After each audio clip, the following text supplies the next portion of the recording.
Cristo chamando, chama por ti e por mim.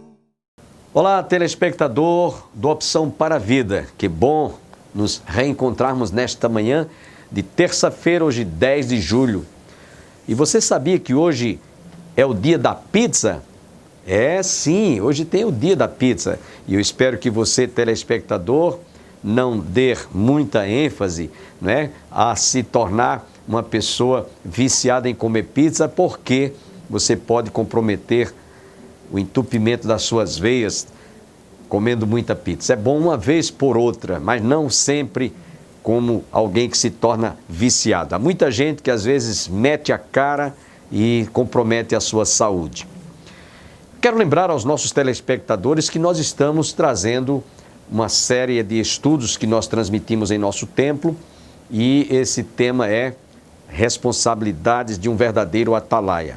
Estaremos hoje ouvindo a conclusão desta última parte. Eu espero que você que conhece a palavra de Deus, que está familiarizado com as Escrituras, reconheça que nós fomos levantados e constituídos por Deus como seus porta-vozes, como seus mensageiros, como aqueles que devem levar as boas novas de salvação, a exemplo do que nós fazemos aqui há 27 anos, através do programa Opção para a Vida. E eu acredito que você vai realmente se tornar, depois de ouvir essa conclusão, um verdadeiro atalaia. Nós fizemos um apelo para que as pessoas se comprometessem, não comigo, mas com o Senhor que nos chamou. Ele mesmo foi quem desafiou, né, o profeta Isaías: a quem enviarei, quem há de ir por nós? Ele então de pronto respondeu: eis-me aqui, Senhor, envia-me a mim. Espero que você faça suas as palavras do profeta Isaías. Antes, porém, desejamos orar.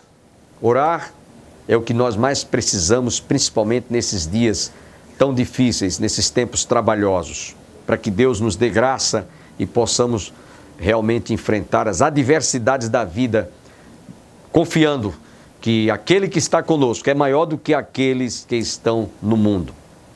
Pai, muito obrigado por esta manhã, quando nós abrimos o nosso coração mais uma vez para recebermos a Tua inspirada palavra. Fala-nos ao coração, abençoa cada telespectador e também nos dá graça para que possamos receber de Ti força, para que possamos receber de Ti, Senhor, revestimento para enfrentarmos as adversidades desta vida, sabendo que o Senhor pelejará por nós, que o Senhor estará sempre nos guardando, nos protegendo. Os Teus anjos estarão sempre acampados ao nosso redor. Guarda-nos por amor do Teu nome. É o que nós te rogamos mais uma vez, agradecidos, ó Pai, em nome de Jesus. Amém.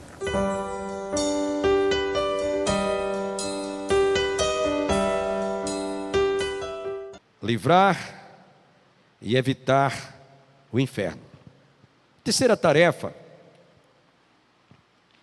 é que o atalaia, noutras palavras, eu vou dizer uma coisa aqui que parece até ser uma heresia, mas eu vou explicar. O atalaia, num certo sentido, noutras palavras, ele pode mudar o coração de Deus. Pastor, isso é uma heresia. O que o senhor está dizendo? Vou mostrar. No texto que nós lemos, principalmente no livro do profeta Jeremias, capítulo 18, versículos 7 e 8. Eu chamo a atenção para que você abra bem os ouvidos da alma e do seu coração para entender o que Jeremias quis dizer. No momento em que eu falar acerca de uma nação ou de um reino para o arrancar, derribar e destruir, se a tal nação se converter da maldade contra a qual eu falei, também eu me arrependerei do mal que pensava fazer-lhe. Essa expressão, arrepender-se, teologicamente falando, é uma linguagem antropomórfica. Teologicamente falando, isso quer dizer, atribui-se a Deus sentimentos meramente humanos. Deus não pode se arrepender, porque se Deus se arrependesse, Ele não seria Deus. É como se Ele tivesse dito: epa, peraí, eu errei, eu não devia ter feito isso, eu estou arrependido. Como a gente às vezes quando se arrepende de fazermos uma coisa errada. Nós podemos nos arrepender porque nós somos falhos e humanos e pecamos e erramos. Mas Deus não. Mas por que essa linguagem? A tradução mais feliz seria mais ou menos esta, seria essa corretamente: Deus ficou triste, ou Deus teve um sentimento de tristeza. Essa seria a tradução mais correta. Não é que a Bíblia esteja errada, ou que haja contradição na Bíblia, mas quando eu digo que nós podemos mudar, como atalaia, o coração de Deus, é nesse sentido, de Deus revogar aquilo, a sentença que Ele estava já decidido a fazer. E isso aconteceu aonde, pastor? Em Nínive. Devem estar lembrados da história de Nínive. O profeta Jonas, que tinha sido levantado por Deus para ir àquela cidade, uma cidade em que havia mais de 120 mil homens que não sabiam distinguir da sua mão esquerda da mão direita, quer dizer, falando de crianças que não sabem distinguir o que é direito nem esquerda, nem esquerda nem direita, pessoas inocentes. Então Deus, quando decidiu realmente destruir, a destruir todos. Jonas, inclusive, eu denomino do profeta fujão. Alguém já disse numa pregação, isso não é coisa minha, de alguém que já pregou, falou sobre isso. Ele não quis ir de navio, foi no submarino de Jesus. Não quis ir de navio, foi no submarino de Jesus, ou seja, no ventre de um grande peixe. O peixe vomitou Jonas lá na beira da praia. Ele tinha tomado um navio para ir para Tarsis, em vez de ir para Nínive, fugindo da responsabilidade. Quando chegou lá, que Deus o salvou e o livrou, deu uma oportunidade, deu uma chance. Ele correu em 3 dias e anunciou a todos os ninivitas que Deus ia destruir, caso eles não se arrependessem. E aí isso mudou totalmente a sentença de Deus de destruição.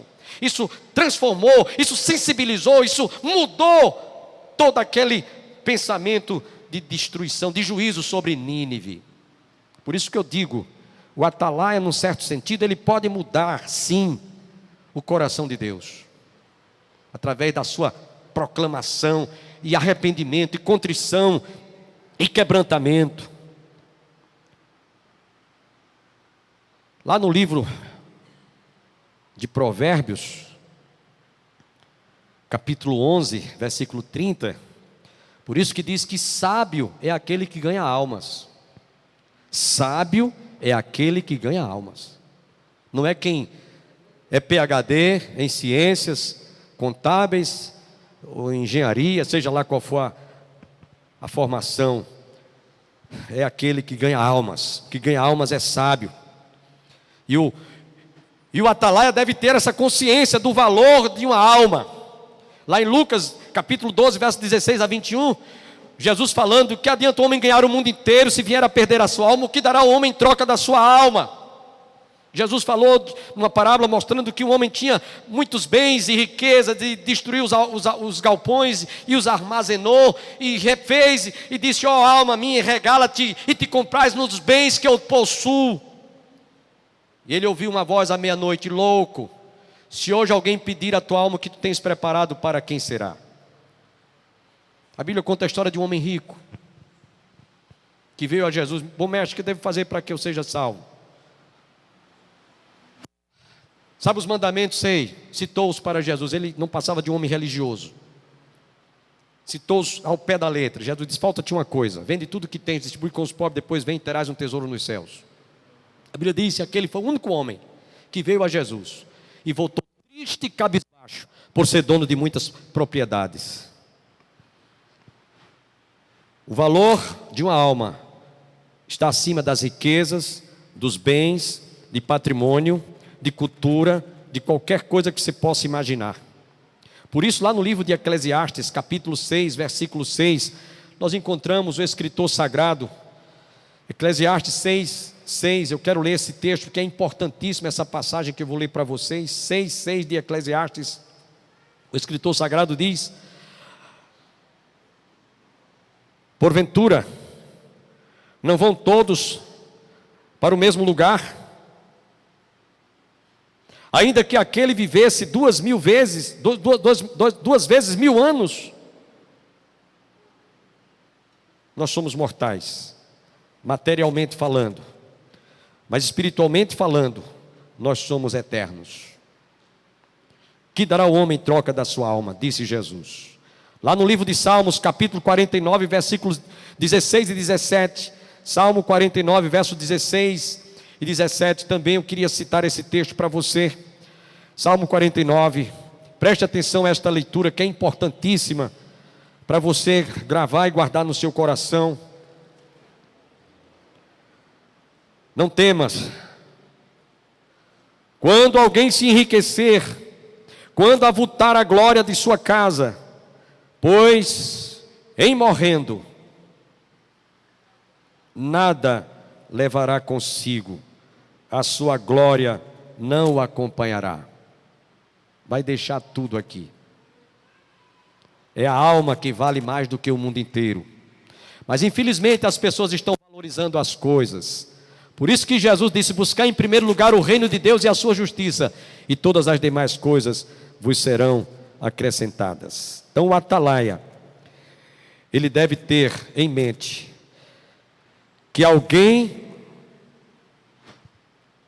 que se levante como atalaia tem a responsabilidade de saber dar valor ao valor da alma. Vale mais do que o mundo inteiro. Essa seria a terceira tarefa. A quarta e penúltima. O atalaia, quando proclama as boas novas, evita, preste atenção, abra bem os ouvidos. Quando o atalaia proclama as boas novas do Evangelho, ele evita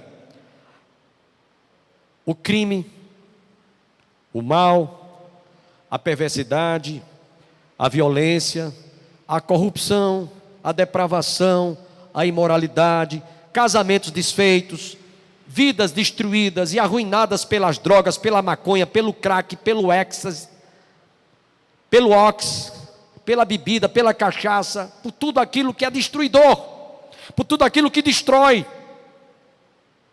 O papel do atalaia é de levar uma mensagem que ela transforma, que ela restaura, que ela liberta, conforme encontramos lá no livro do profeta Isaías, capítulo 61. O Espírito de Deus está sobre mim, pelo que me ungiu para evangelizar os pobres, os oprimidos, libertar os cativos, dar vista aos cegos. Essa é a missão e a tarefa do atalaia. E eu lembro a todos um episódio que está lá no livro do Evangelho de Lucas. Eu gosto muito de citar esta passagem, que eu chamo o ex-endemoniado de Gadara. Ex-endemoniado porque ele não era mais endemoniado, ele foi liberto.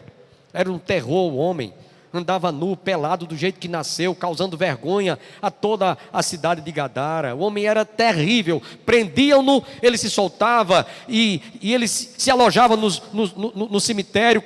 Dizem alguns que ele exumava corpos para se alimentar. Era terrível aquele homem. E um dia ele andava nu, pelado, cabelo todo desgrenhado, assanhado, era um pavor, causava pânico e pavor, era um terrorista para a cidade de Gadara. Diz a palavra que aquele homem, um dia, Jesus se aproxima dele, os demônios que estavam, ele tinha uma casta de demônios, uma legião de demônios, estremeceram. Jesus Nazareno, vieste antes do tempo atormentar-nos. Jesus perguntou: como é o teu nome? De legião, porque eram muitos.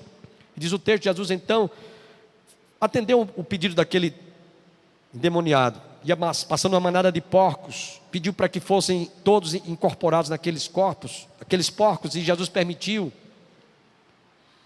E diz a palavra que aquele homem foi liberto. Os porcos, os demônios lançaram no abismo, no mar da Galileia, todos morreram afogados. Os donos dos porcos vieram tomar satisfação a Jesus. Eles não viram que o mal maior que aquele homem causara era trazer pânico, pavor e terror a todos os moradores de Gadara. Eles acharam que o prejuízo maior tinha sido os porcos que tinham sido afogados. Porém a cidade, a partir daquele momento, ia ter paz e tranquilidade. que o homem que causava terror e pânico e pavor tinha sido totalmente liberto. Encontraram o homem vestido, ele andava nu, agora estava vestido, andava com o cabelo assanhado, agora estava penteado o cabelo, de sã consciência, ouvindo tudo que Jesus estava ensinando para ele. E aí disseram: você, Jesus, é persona não grata, saia daqui. E expulsaram Jesus da cidade de Gadara, que fazia parte de um grupo de cidades denominado Decápolis. Eram 10 cidades próximas ao Mar da Galileia. Nós já estivemos lá também, bem próximo ao Mar da Galileia. A gente vê o Mar da Galileia. Eu imaginei, quando estive na última vez lá, deve ter sido por essas imediações que os porcos se despencaram aqui de abismo, e lá embaixo o Mar da Galileia, e morreram afogados. Como aquele homem tinha sido transformado, agora estava vestido, cabelo assanhado, de sã consciência, vendo que Jesus estava sendo expulso da cidade, ele disse: Jesus, eu vou te seguir também, eu quero te seguir, eu quero ser um discípulo, um dos teus discípulos, eu vou estar contigo. Jesus disse: não, você vai voltar para a sua casa e vai contar a todos os teus o que Deus fez em tua vida. Já que eles estão me expulsando, você vai ser uma voz, sua vida vai ser um sermão, a sua vida transformada vai ser uma pregação para todos os moradores de Gadara. E o homem ficou na cidade de Gadara. Ele obedeceu o pedido de Jesus, porque ele passou a ser um sermão prático, vivo, ao vivo. O atalaia deve crer e proclamar uma mensagem que transforma a natureza pecaminosa do homem, o faz uma nova criatura. 2 Coríntios 5,17, se alguém está em Cristo, nova criatura é, as coisas velhas já passaram, tudo se faz novo. Deixa-me lhe dizer uma coisa, para você que está me assistindo em qualquer lugar do Brasil: se o ex-presidente Luiz Inácio Lula da Silva e toda essa cambada que esteve aí, participando desses escândalos da Lava Jato, conhecessem Jesus antes deles cometerem esses crimes, e toda essa prática de roubalheira, nós não estávamos nessa desgraça que o Brasil está metido hoje, não. E ainda que eles venham a se converter e se tornarem novas criaturas, o Evangelho é o poder de Deus que pode transformar a vida e a natureza desses homens. Que é assim que eu creio, como atalaia. Não há pecado que Jesus não possa perdoar. Não há pecado que o sangue de Jesus não possa perdoar. A Bíblia nos diz lá em 1 João 1,7: se andarmos na luz, o sangue de Jesus, o seu Filho, nos purifica de todo pecado. O atalaia proclama as boas novas que pode evitar o mal, o crime, a perversidade, a violência, a corrupção, a depravação, a imoralidade, tudo aquilo que não presta. No livro do profeta Isaías, portanto, capítulo 52, versículo 7, nos diz: quão formosos são os pés dos que anunciam as boas novas, dos que anunciam a paz. Em último lugar, última tarefa, o atalaia sabe que resta pouco tempo para anunciar as boas novas de salvação. Domingo próximo passado eu preguei aqui uma mensagem sobre o arrebatamento da igreja, baseado lá em Hebreus 10, 37, porque resta pouquinho de tempo para aquele que vem virá e não tardará. E nós estamos realmente vivendo esse restinho de tempo.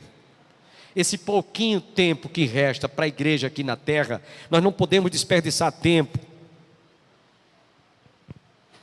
Paulo estava realizando a sua terceira e última viagem missionária, quando ele chegou na cidade de Mileto. Ele transmitiu uma mensagem que vale a pena a gente lembrar o que Paulo disse naquela última oportunidade que ele teve pela ocasião da sua última viagem missionária, passando por Mileto. Atos capítulo 20, versos 25 a 27. Paulo estava, portanto, se despedindo daqueles irmãos daquela cidade de Mileto. E ele disse essas palavras que eu vou registrar, o que ficou escrito. Paulo disse: agora, eu sei que todos vós, em cujo meio passei pregando o reino, não vereis mais o meu rosto. Portanto, eu vos protesto no dia de hoje, que estou limpo do sangue de todos, porque jamais deixei de vos anunciar todo o desígnio de Deus. Nós estamos vivendo um momento como esse, que Paulo estava se despedindo da cidade de Mileto. É como nós estamos vivendo hoje, momentos, tempos, instantes antes de deixarmos este mundo, seja pela morte, seja pela volta de Jesus, como eu preguei domingo próximo passado.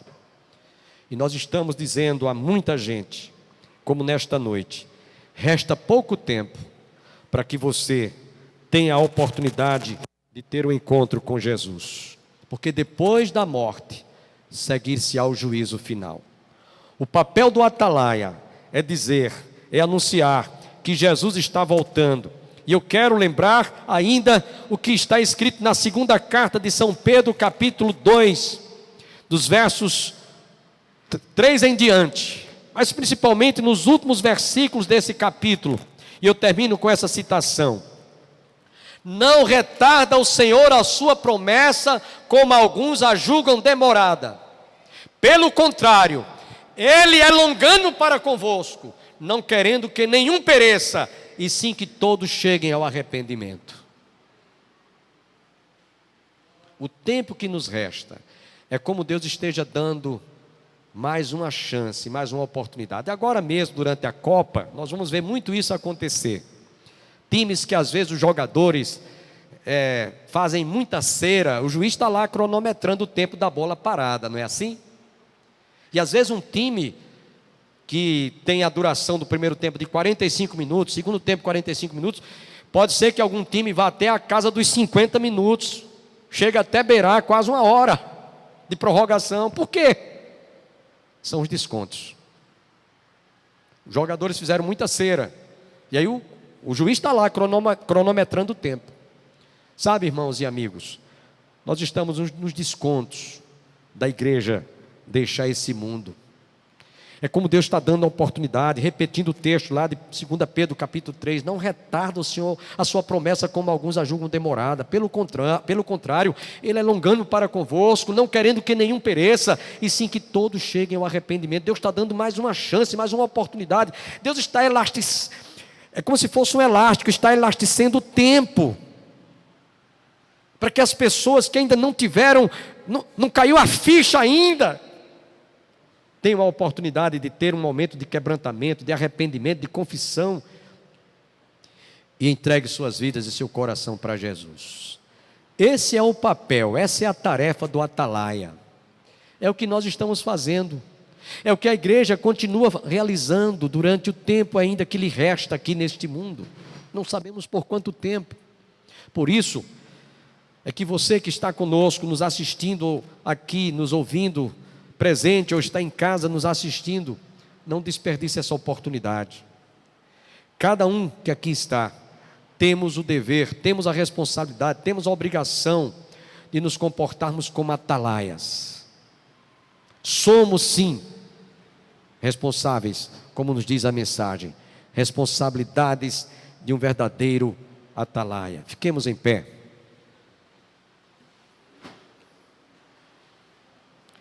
Nesse culto de missões, eu não vou fazer apelo para as pessoas descrentes. Se houver alguém que queira aceitar Jesus aqui hoje à noite, amém.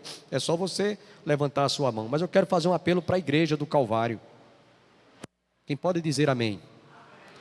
E o apelo que eu vou fazer é para que você saia daqui hoje assumindo um compromisso diante de Deus. Senhor, eu quero me comportar como um atalaia.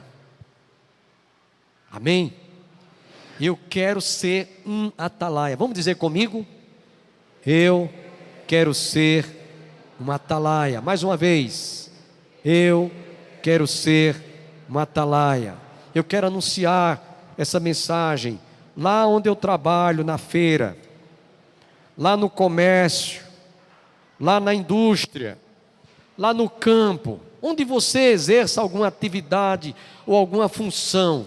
Eu quero ser uma atalaia. Vamos dizer comigo mais uma vez? Eu quero ser uma atalaia. Lá na universidade, quem faz faculdade, lá na escola, lá no colégio, onde você exerce sua profissão, diga mais uma vez: eu quero ser uma atalaia. E agora eu vou orar por aqueles que estão dizendo com suas próprias bocas, com seus próprios lábios: eu quero ser um atalaia. E você vai erguer a sua mão. Não é para aceitar Jesus, não. É para assumir um compromisso. Quem pode dizer amém? Assuma um compromisso, não é com o pastor Bosco, não é com o Senhor da seara. A seara é grande, porém são poucos os trabalhadores. Rogai, pois, ao Senhor da seara que mande trabalhadores para a sua seara. Deus quer contar com você. Ele chegou para o profeta Isaías, disse: a quem enviarei, quem há de ir por nós? O que é que Isaías respondeu? O que é que Isaías respondeu? O que é que Isaías, o profeta, respondeu? Digam bem forte. É o que você vai fazer agora. Levante sua mão, em nome de Jesus.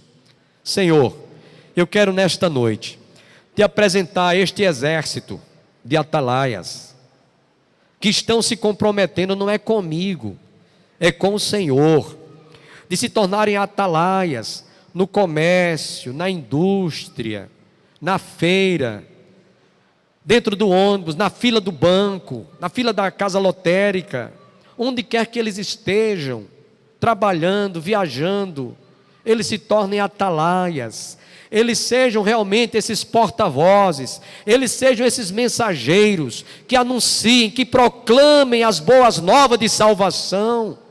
Abençoe cada uma destas vidas. Eles estão assumindo um compromisso diante do Senhor, que a partir de hoje eles realmente se tornem participantes deste grande exército.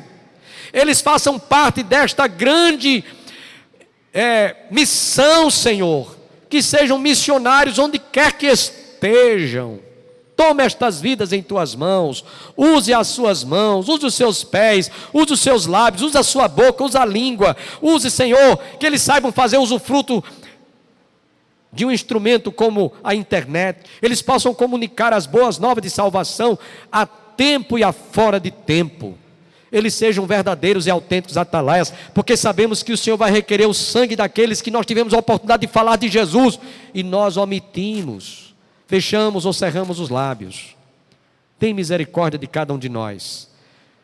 Portanto, Senhor, ouve a nossa oração, e abençoe a cada missionário, a cada atalaia nesta noite, em nome de Jesus. Amém. Que todos fiquem com Deus e até o nosso próximo programa, se Ele assim nos permitir. Por amor, Ele veio ao mundo. Por amor, Ele mesmo se deu para morrer numa cruz no Calvário. Por amor, o seu sangue verteu.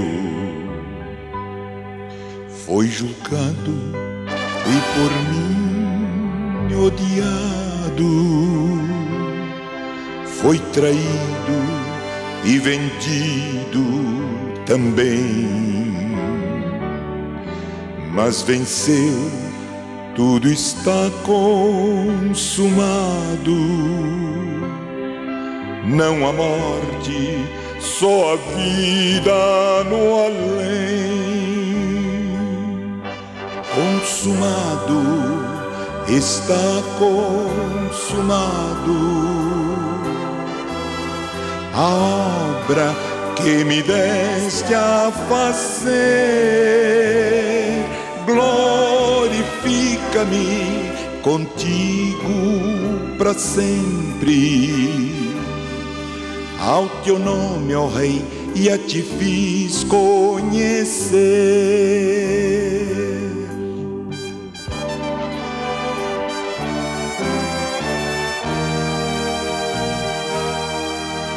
Assim como fizeram ao meu mestre, me odeiam porque eu o aceitei. Não importa, tudo está com